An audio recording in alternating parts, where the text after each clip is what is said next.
Hello दोस्तों, आपका स्वागत है हमारे चैनल सिनेमा आउटलेट में। उसे इश्क कहें, मोहब्बत या प्यार कहें, वो जब होता है तो इंसान को कहीं का नहीं छोड़ता। उस एहसास में एक अलग ही कशिश होती है, जिसकी वजह से हम एक अलग ही दुनिया में होते हैं। प्यार में पड़ा इंसान जब इसका आगाज करता है तो अंजाम की परवाह किए बगैर आगे बढ़ता जाता है। दिन ब दिन हमारी मोहब्बत बढ़ती जाती है। प्यार अमर है, जिसे न तो कोई सरहद रोक पाती है और न ही जाति की बेड़ियां जकड़ सकती हैं। मजहब या वक्त के दायरे में इसे बांधा नहीं जा सकता। मोहब्बत की कहानियां ऐसी होती हैं जो किरदारों के गुजर जाने के बाद भी जिंदा रहती हैं। इश्क के बारे में एक बात काफी मशहूर है कि ये मंजिल तक पहुंचते पहुंचते लड़खड़ा जाता है, भटक जाता है। ऐसी कई प्रेम कहानियां हैं जो शुरू तो हुई लेकिन कभी मुकम्मल न हो पाई।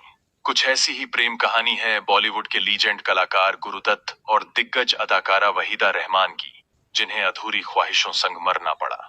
तो चलिए आज हम आपको अपने इस वीडियो के जरिए बताते हैं कि कैसे शादीशुदा गुरुदत्त का दिल वहीदा रहमान पर आया और गम सहना पड़ा। जहां वहीदा रहमान का जिक्र हो और वहां गुरुदत्त का नाम ना आए, ऐसा हो ही नहीं सकता।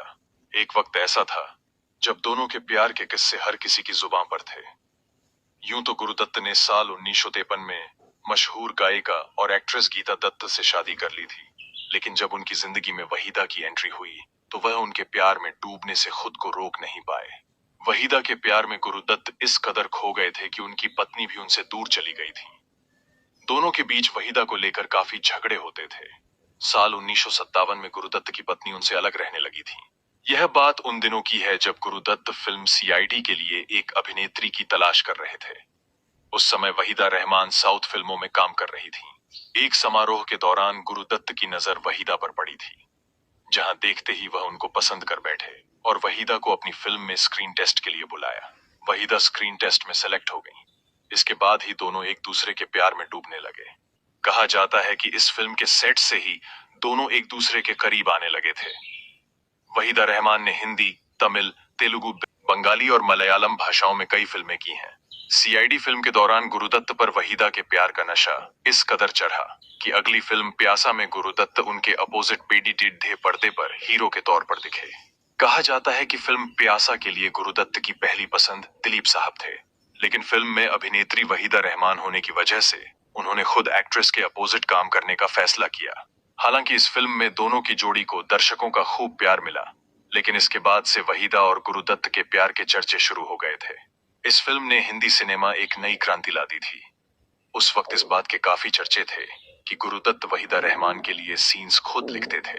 इतना ही नहीं, उनके नजदीक आने का बहाना ढूंढते रहते थे। एक वक्त ऐसा भी आया जब गुरुदत्त वहीदा रहमान से खफा हो गए थे, जिसके चलते उन्होंने वहीदा को मेकअप रूम तक में जाने की अनुमति नहीं दी थी। हालांकि यह बात खुलकर सामने नहीं आई थी कि गुरुदत्त ने ऐसा क्यों किया था।